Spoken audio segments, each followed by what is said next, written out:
여러분 혹시 이런 질문을 들어보신 적이 있습니까? 이 세상에서 가장 변화시키기 힘든 사람은 누구입니까? 이런 질문을 받은 본 적이 있습니까?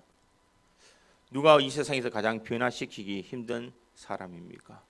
이런 질문을 받으면 대다수의 사람들은 나를 힘들게 했던 다른 사람을 떠올리게 됩니다. 그런데 다른 사람을 떠올리기 전에 과연 이 세상에서 나를 가장 변화시키기 어렵게 만드는 것은 다름이 아닌 나 자신이다라고 생각할 수가 있습니다. 그러기에 우리는 하나님 앞에 나와 기도해야 되고 또한 하나님 앞에 부르짖음으로 우리의 뜻을 하나님의 뜻에 복종시키는 삶을 살아야 됩니다. 그러기에 기도라는 것은 내 뜻을 관철시키는 것이 기도가 아니라 나의 잘못된 것을 걷어내고 성결한 하나님의 뜻대로 살아가기를 구하는 것이 어떻게 보면 가장 적당한 그런 나를 위한 기도가 아닐까 생각해 보게 됩니다. 기도는 하면 할수록 겸손해지고 또 기도는 하면 할수록 우리가 구할 것이 더 많아지며 또 기도는 하면 할수록 우리의 삶에 하나님의 역사를 경험하게 된다는 것입니다. 그러기에 우리의 삶에서 어떤 기도보다도 나를 위한 기도의 삶을 살아가야 될 줄 믿습니다. 나를 위한 기도, 나를 위해서 부르짖는 그 기도가 하나님 앞에 응답될 때에 우리 인생은 분명 바뀌어지는 줄 믿습니다. 제가 신방을 가보면 대부분의 이 가정에 보면 자녀를 위한 기도 이런 것들은 많이 붙여져 있습니다. 부모를 위한 기도. 그러나 나를 위한 기도라는 것은 어느 곳에도 볼 수가 없었습니다. 누구보다도 우리가 먼저 부르짖어야 되는 것은 나를 위해서 부르짖어야 될 줄 믿습니다. 내가 은혜 받고 내가 성령 충만하고 내가 말씀에 바로 서 있어야 자녀들을 위한 기도도 부모에 대한 기도도 이웃에 대한 기도도 할 수가 있다라는 것입니다. 그러기에 우리는 우리 자신이 먼저 변화되기를 기도해야 될 줄 믿습니다. 말씀에 나를 변화시키고 내가 하나님의 말씀대로 순종하며 바로 믿음의 길을 달려갈 수 있도록 우리가 기도하는 것, 이것이 그 어떤 것보다 중요한 줄 믿습니다. 대부분의 사람들은 이런 기도에 대한 이야기를 들어도 나를 위한 기도를 생각보다는 자녀를 위한 기도 혹은 다른 이웃에 대한 기도만 생각할 때가 많이 있습니다. 그것보다 나 자신이 먼저 변화되고 나 자신이 말씀 앞에 바로 서며 나 자신이 하나님 앞에 부르짖어 놀란 하나님의 은혜와 능력을 받을 때에 우리 인생이 바뀌어지는 줄 믿습니다. 오늘 본문에 나오는 시편 141편은 다윗이 지은 시입니다. 다윗 역시 많은 기도의 시간을 할애했지만 그는 무엇보다도 자신이 하나님 앞에 바로 서기를 기도하고 있습니다. 지금 이 시편 141편을 배경을 두고 있는 것은 그는 압살롬을 피해서 도망자의 신세를 지고 있을 이때에 그때 지은 이 시편이 바로 141편이라는 것입니다. 왕궁을 쫓겨나갈 때에 다윗의 마음은 어떻게 했을까? 또 많은 신하들이 자신을 배신하고 압살롬을 따라갔을 때에 얼마나 많은 배신감이 일어났을까? 자신들 앞에 충신들이 쓰러져가는 것을 바라볼 때에 그 무엇보다도 마음이 아팠을 것입니다. 아니 어떻게 보면은 복수의 칼날을 갈고 그는 다시 한 번 더 내가 힘을 얻어서 반드시 복수할 것이다라고 생각하며 나갔을 수도 있을 것입니다.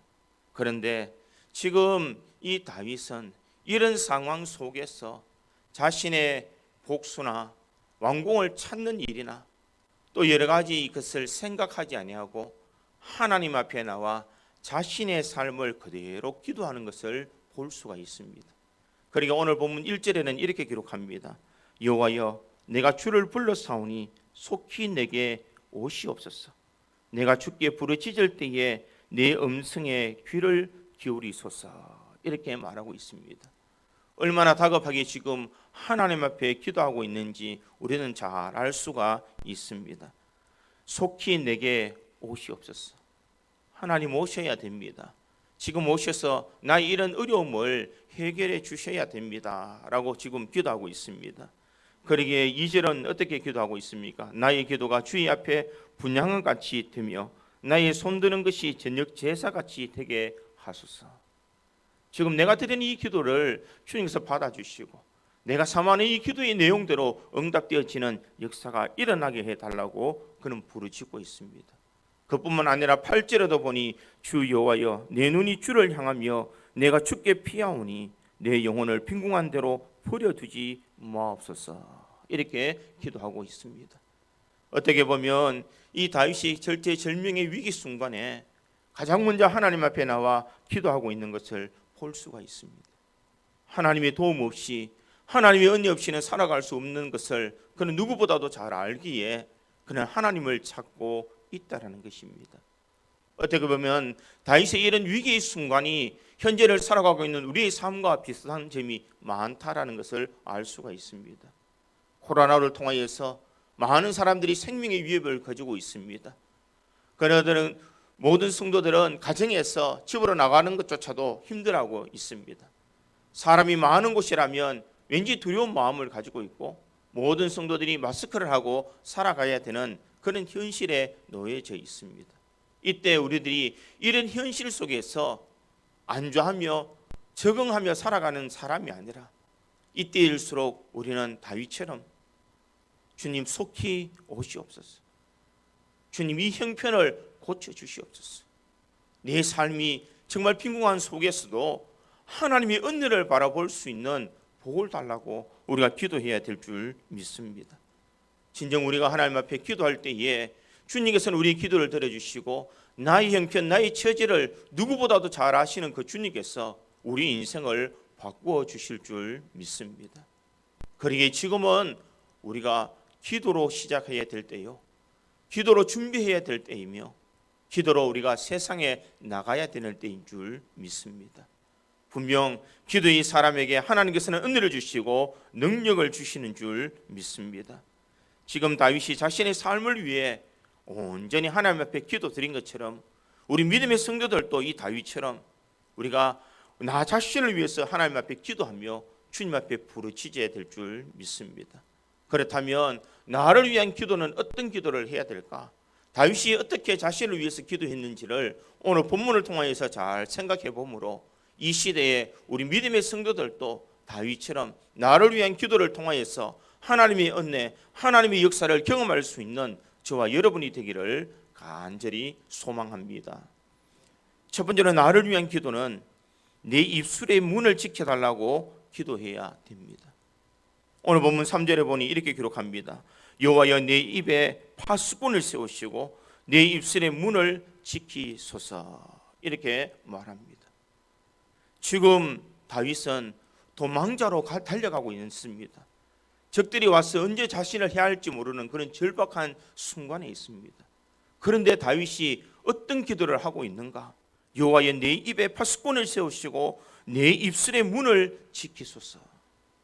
왜 다윗이 먼저 내 입에 파수꾼을 세워달라고 입술의 문을 지켜달라고 그가 먼저 구했을까? 지금 다윗이 걱정하고 있는 것은 내가 고통 가운데 절박한 순간에 하나님 앞에 부르짖지 않고 기도하지 않고 응답되지 않는 것을 통하여서 원망이나 불평의 말을 할 것을 두려워해서 그는 하나님 앞에 먼저 이와 같은 기도를 하고 있더라는 것입니다. 주님, 내가 힘들어도 내가 어려워도 내 입술로 주님을 배반하지 않도록 도와주십시오. 내 입술에 파수꾼을 세워주시고 내 입술의 문을 지켜주셔서 내가 이 절박함, 이 두려움 가운데서도 하나님을 배신하지 아니하고 사람들을 두려워하지 아니하며 말로서 범죄하지 않는 그런 깨끗한 심령을 허락해 달라고 그는 부르짖고 있다라는 것입니다. 아마 다윗은 자신이 이 기도를 하기 이전에 수많은 입술에 잘못된 말을 하였을 것입니다. 그러기 이 절박한 순간 내가 입술로서 하나님 앞에 배반하지 않도록, 내가 입술로서 하나님을 모른다라고 말하지 않도록 내 입을 지켜달라, 이렇게 말하고 있습니다. 인간의 힘으로 어떻게 내 입을 주관할 수가 있겠느냐는 것입니다. 내 입은 하나님께서 파수꾼을 세워주시고 내가 해야 될 말과 하지 말아야 될 말을 구별하여 행할 수 있는 은혜를 달라고 구하고 있는 것입니다. 여러분, 우리가 잘 알듯이 뱀이라는 것은 참 맹독이 있어서 사람이 물리면 참 많은 고통을 당하거나 생명의 위협까지 겪게 될 수가 있습니다. 뱀은 사람을 물어야 그 독의 전파를 통하여서 사람이 위협을 주지만 이 뱀의 맹독보다 더한 것이 있다면 바로 사람의 입에서 나오는 말일 것입니다. 뱀은 물어야 되지만 사람들은 말을 외침으로 한 사람을 죽일 수 있는 그런 맹독을 가진 사람이 바로 우리 인간이라는 것을 잊지 말아야 된다는 것입니다. 이처럼 우리가 입술의 말을 열 때에 우리가 하는 말 한마디를 통하여서 다른 사람들을 힘들게 하고 어렵게 만들 수가 있다는 것입니다. 요즘 참 말들이 많이 있습니다. 사람들이 TV를 보면서 많은 말을 하고 정치를 보면서도 많은 말을 합니다. 그러나 우리 입술에 파수꾼을 세우지 않는다면 우리는 거짓된 말을 할 때가 참 많이 있습니다. 우리가 분명히 알아야 되는 것은 우리 입술은 하나님께서 우리를 하나님을 찬양하도록 만든 것이 우리 입입니다. 그럼에도 불구하고 우리는 이 입을 가지고 편을 가르고 분열을 일으키고 파당을 만들고 권세를 보존하는 등 여러 가지 자신의 유익을 위해서 이 입술을 열 때가 얼마나 많이 있느냐는 것입니다. 하나님 앞에 온전하게 찬양드리며 말씀을 전파하며 우리가 기도에 힘쓸 수 있는 입술이 되어야 하나님께서 원하시는 이 입술의 파수꾼 같은 역할을 감당할 수가 있는데 우리는 나 자신의 이익을 위해서 거짓된 말을 행할 때도 있고 다른 사람에게 파당을 짓기도 하고 또 뒤에서 이간질하는 말을 할 때도 얼마나 많이 있느냐는 것입니다. 그러기에 이 누구보다도 이 말에 대한 것을 이 다윗이 잘 알았기에 주님 내 입술에 파수꾼을 세워 주옵소서. 내 입술에 문을 지켜 주옵소서라고 그렇게 기도하고 있는 것입니다. 여러분, 근거 없는 말이나 확인되지 않는 말이나 왜곡된 말이나 포장된 말을 우리들이 가지고 우리가 퍼뜨린다면 수많은 사람들에게 아픔과 상처를 줄 수 있다는 것을 잊지 말며 우리 입술에 고백된 대로 하나님께서 역사하신다는 것을 우리가 두려운 마음으로 살아가야 될 줄 믿습니다. 그러기에 야고보서 3장 5절에서 6절은 이렇게 말합니다. 혀는 곧 불이요 불의 세계라. 혀는 우리 지체 중에서 온몸을 더럽히고 삶의 수레바퀴를 불사르나니 그 사라는 것이 지옥불에서 나느니라. 이와 같이 혀도 작은 지체로 돼 큰 것을 자랑하도다. 보라 얼마나 작은 불이 얼마나 많은 나무를 태우는가 이렇게 말하고 있습니다. 손끝 하나 되지 않고 말로서 많은 공동체를 무너뜨릴 수 있고 사람의 삶도 힘들게 하는 것이 바로 입술의 권세에 있다라는 것을 잊지 말라라는 것입니다. 한양대 국문학과 교수였던 정민 교수가 쓴 책 읽는 소리라는 그런 책이 있습니다. 그 책에 보면 조선시대의 선비인 백광훈이라는 사람에 대한 글을 이렇게 적고 있습니다. 백광훈이라는 사람은 그의 가족과 떨어져 있었는데 자신은 한양에 있었고 가족들은 이 해남에 살았다고 합니다. 그런데 자녀들을 어떻게 교육했을까? 늘 편지를 주고 받으면서 이 자녀들을 교육했는데 그 편지의 한 대목을 제가 읽어드리겠습니다.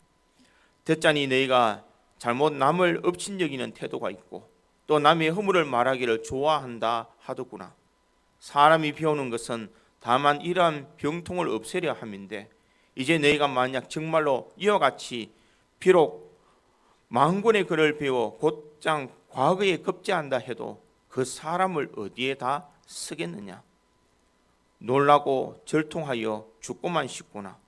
이후로도 너희들이 이같이 된 버릇을 딱 끊지 못하고 뭐라고 말하는 사람이 있게 되면 맹세컨대 다시는 너희를 보지 않겠다. 이렇게 기록하고 있습니다. 만권의 책을 읽는 것보다 과거에 급제하는 것보다 더 중요한 것은 사람이 사람다운 삶을 살아가는 것, 이것이 바로 부모의 마음이다라는 것을 말하고 있습니다. 남을 업신여기지 않고 남의 허물을 말하기를 좋아하지 않는 것, 이것만으로도 너희는 세상을 살아가는 것에 바른 인생의 삶을 살아간다라는 것을 말하고 있습니다. 이와 비슷한 말이 잠언서에도 나오고 있습니다. 잠언 17장 27절에서 28절에도 보니 말을 아끼는 자는 지식이 있고 성품이 안전한 자는 명철하느니라. 미련한 자라도 잠잠하면 지혜로운 자로 여기우고 그 입술을 닫히면 슬기로운 자로 여기우니라. 이렇게 말하고 있습니다. 사람들의 낭패는 어디서 올까?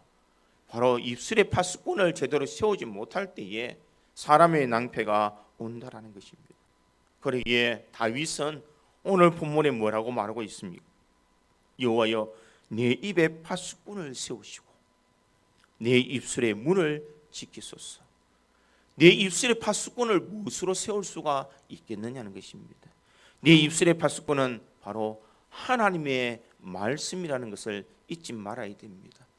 말씀에 우리 입술을 세우고 해야 될 말과 하지 말아야 될 말을 우리들이 가려서 말씀에 빗대어서 바른 말을 행할 때에 한 영혼을 살리는 그런 역사가 일어나는 줄 믿습니다. 또한 입술의 문을 무엇을 말하고 있을까? 입술의 문은 바로 기도를 이야기하고 있습니다. 기도하는 입술로 말로 죄를 지을 수가 없다라는 것입니다. 내가 하나님을 찬양하는 입술로 다른 사람을 속일 수가 없다라는 것입니다. 내가 하나님 앞에 부르짖는 입술을 가지고 다른 사람을 원망하거나 저주할 수 있는 그런 입술을 가질 수가 없다라는 것입니다. 그러기에 이 기도의 문이 바로 입술의 문이라는 것을 잊지 마시기를 바랍니다. 그러기에 여호와여, 내 입에 파수꾼을 세우시고 내가 말씀으로 내 입술을 지켜주시고 내 입술의 문을 지키소서. 내가 입술로 범죄하지 않도록 주님 도와주십시오. 우리가 이렇게 기도해야 될 줄 믿습니다. 오늘부터 우리가 기도할 때에 주님, 이 한 해는 여호와 하나님이 내 입에 파수꾼을 세우시고 내 입의 입술의 문을 지켜주옵소서.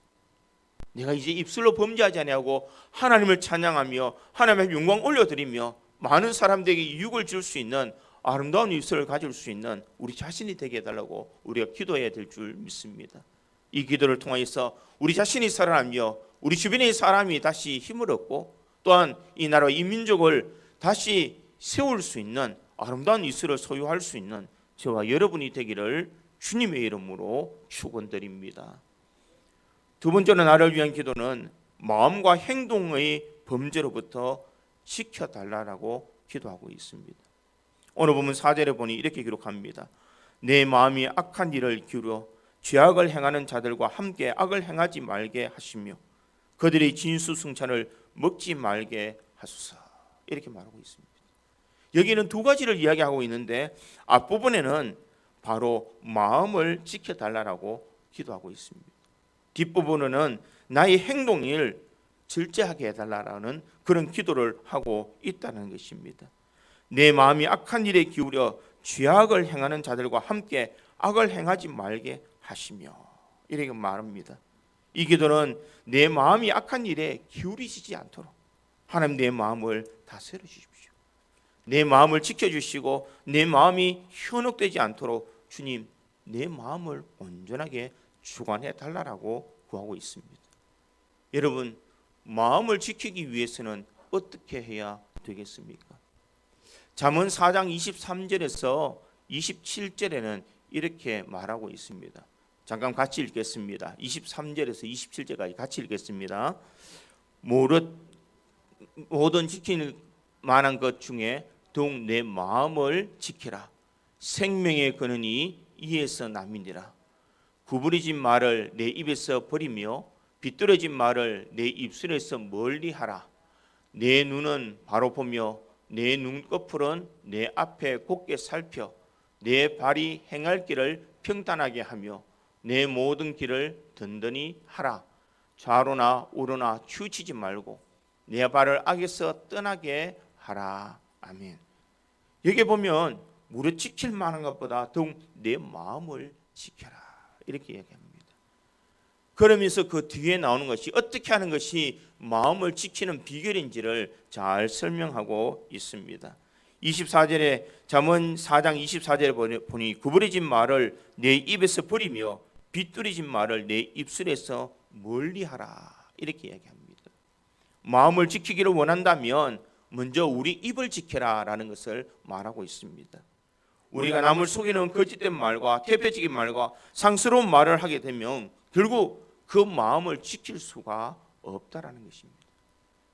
또한 마음을 지키기 위해서는 눈을 지켜라 이렇게 말하고 있습니다. 25절에 보니 내 눈이 바로 보며 내 눈꺼풀은 내 앞을 곱게 살펴 이렇게 말합니다. 네가 보는 것, 네가 바라보는 것들을 바르게 정할 때에 네 마음을 지킬 수 있다 이렇게 말하고 있는 것입니다. 이 스위스의 교육자인 페스탈로치는 눈이 밝으면 전신이 밝다. 그러나 눈이 어두우면 전신이 어둡고 그 하는 일도 모두 어둠에 속한다. 이렇게 말하고 있습니다. 우리가 무엇을 바라보느냐에 따라서 우리의 마음가짐이 달라진다는 것입니다. 사람은 자신이 관심 있는 것, 마음에 품은 것을 늘 바라보게 되어 있다는 것입니다.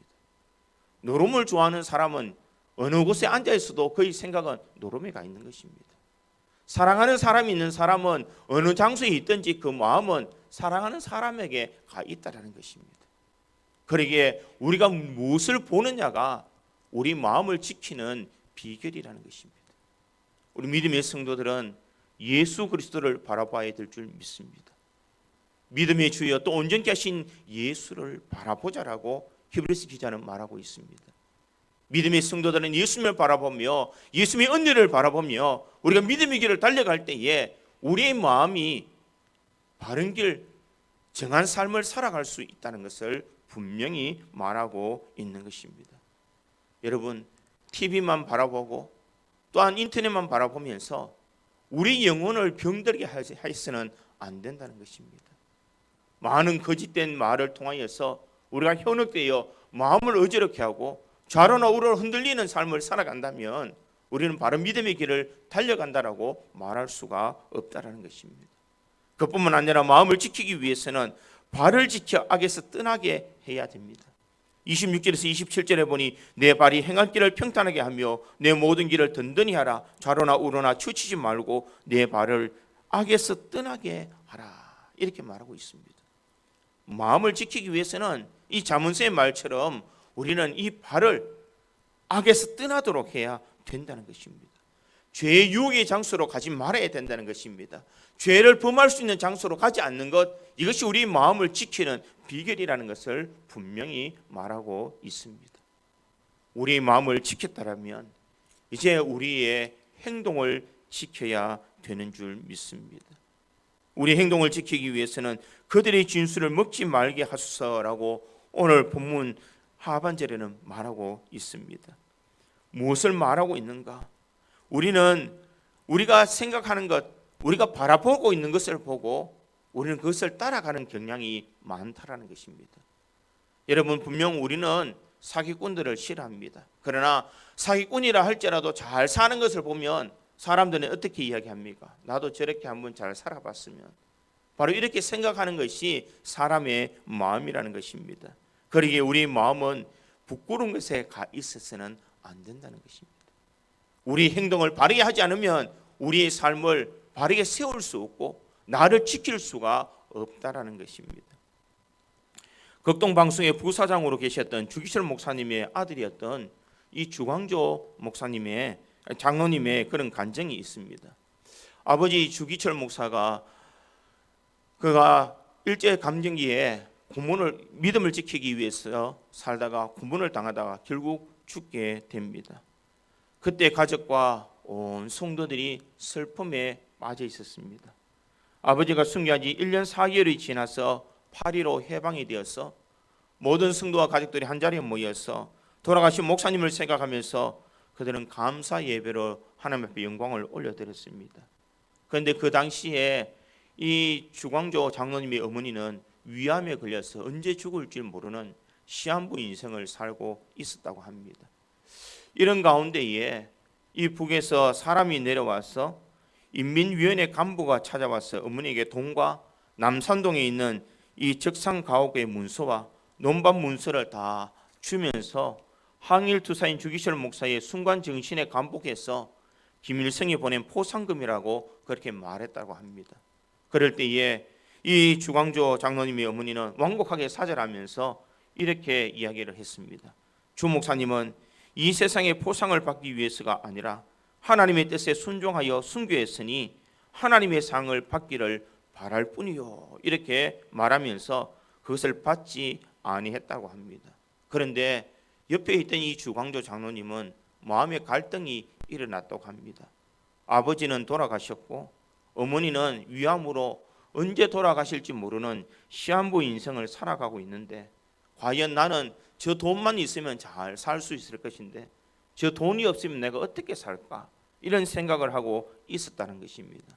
그때에 그의 어머니가 그 자신을 불러놓고 성경을 찾으면서 읽으라라고 이야기를 했다고 합니다. 그 성경이 바로 시편 37편 25절과 26절입니다. 제가 읽어드리겠습니다. 내가 어려서부터 늙기까지 의인이 버림을 당하거나 그의 자손이 걸식함을 보지 못하였도다. 그는 종일토록 은혜를 베풀고 구워주니 그의 자손이 복을 받는도다. 이렇게 읽었다고 합니다. 주 목사님이 자녀들에게 무엇을 남겨준 것은 아무것도 없습니다. 그들에게 가르쳐준 것도 없었습니다. 남겨준 것은 물질적인 유산이라고 배고픔과 원망과 좌절뿐이었습니다. 그럼에도 불구하고 그의 어머니가 놓치지 않는 것은 무엇인가? 그의 마음이 말씀에 바로 서 있었고 그의 행동이 바른 믿음의 행동을 행하는 삶을 살더라는 것입니다. 오직 의인은 믿음으로 산다는 것, 이것을 그의 삶으로 실천했고 이것을 본받았던 이 장로님이 믿음의 길을 잘 달려갈 수 있도록 만들었다는 것입니다. 무엇을 말하고 있습니까? 여러분, 우리가 세상의 물질에, 세상의 권세에, 세상의 어떤 것에도 현혹되지 않는 마음과 행동을 지킬 수 있는 그런 삶을 살아가야 우리는 세상을 능히 이길 수 있는 줄 믿습니다. 그러기에 우리 믿음의 성도들은 하나님, 내가 세상에 빠지지 않도록 내 마음을 지켜주십시오.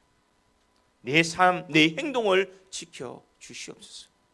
아무리 좋은 것이라도 말씀에 위반되면 내가 그것을 따르지 않을 수 있는 마음, 그런 믿음을 허락해 달라고 우리가 기도해야 될 줄 믿습니다.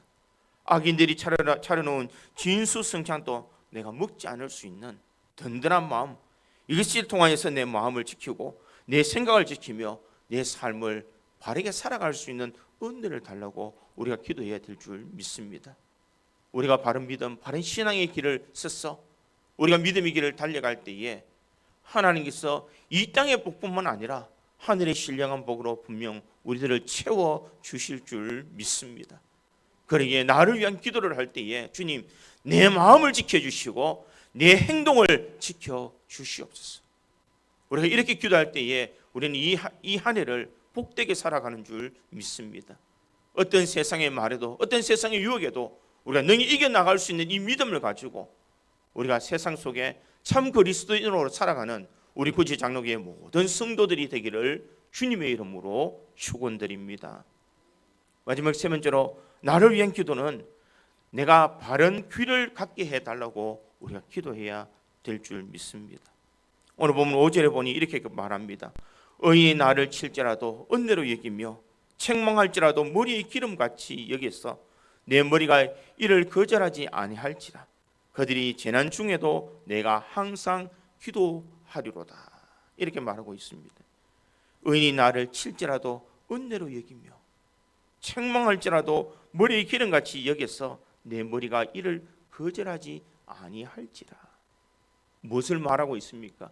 지금 다윗은 올바른 사람이 나를 향하여서 말을 할 때에 내 마음에 그리끼는 말을 하더라도 나에게는 그 말을 들을 수 있는 마음 허락해 주십시오. 내가 세상 사람들이 어떻게 나를 평가하든지 내가 어떤 말을 하든지 내가 배척하지 아니하고 그 말이 내 마음에 서더라도 그것을 받아들일 수 있는 마음, 그런 믿음을 허락해 달라고 기도하고 있는 것입니다.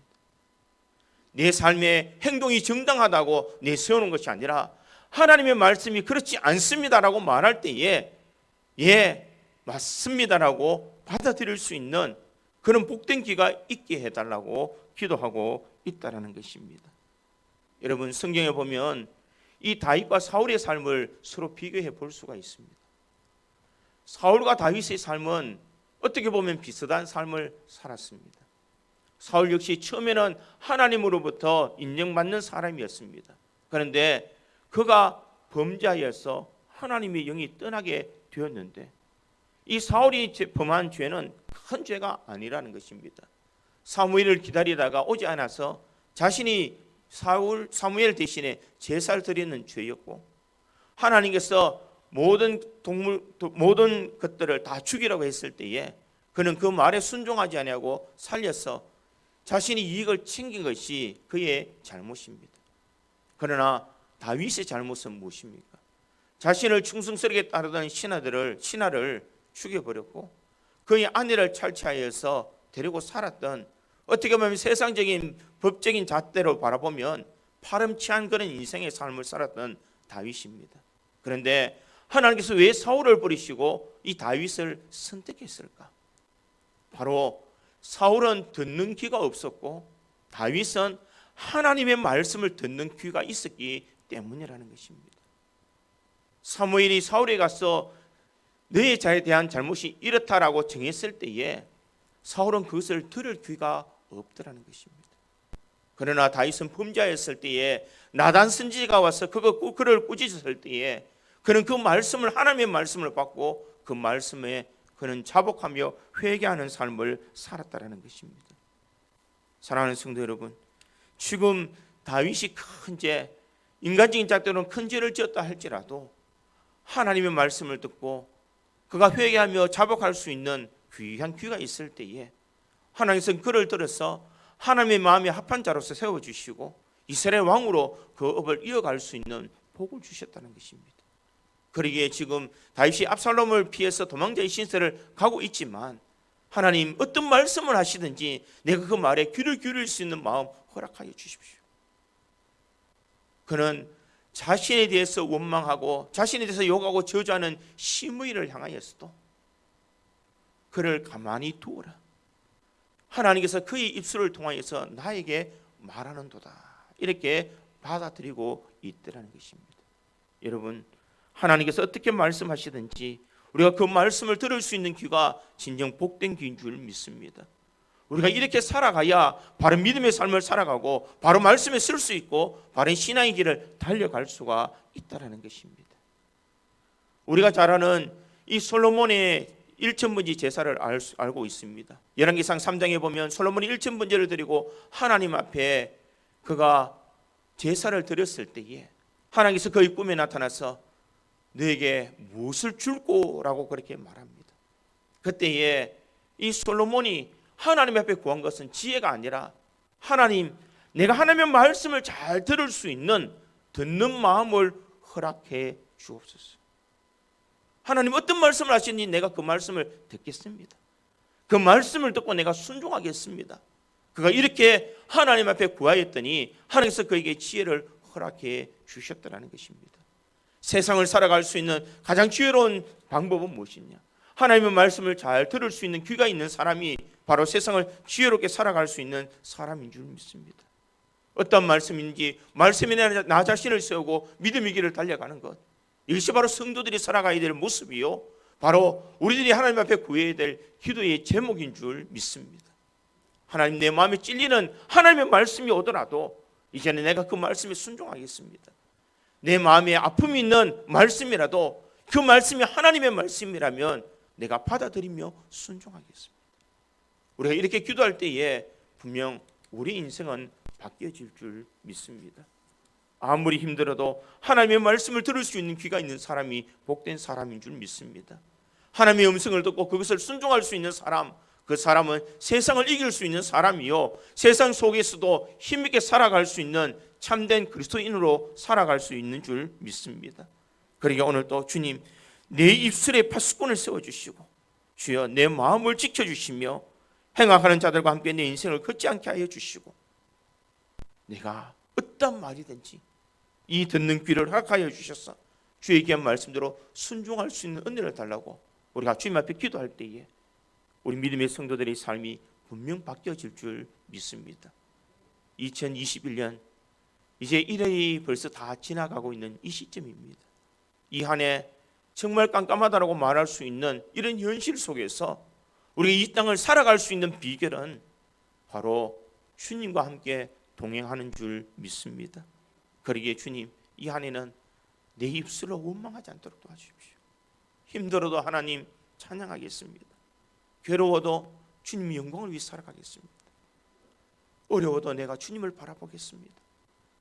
내가 하나님의 말씀을 듣고 순종하는 삶으로 내가 이 한 해를 살았어. 정말 하나님께서 베풀어 주시는 놀라운 은혜를 경험하겠습니다라고 우리가 결심하며 기도하며 하나님 앞에 나아갈 수 있기를 간절히 소망합니다. 우리가 나를 위한 이 기도를 통하여서 기도의 제단을 쌓으며 우리의 삶이 변화되어서 정말 이 시대에 하나님께서 기뻐하시는 거룩한 삶으로 우리가 하나님의 살아계심을 믿지 않는 모든 사람들에게 증거할 수 있는 우리 구지 장로교의 모든 성도들에 의해서 하나님 앞에 영광이 우리에게는 무한한 은혜와 복의 삶을 누릴 수 있는 저와 여러분이 되기를 주님의 이름으로 축원드립니다. 다 기도하겠습니다.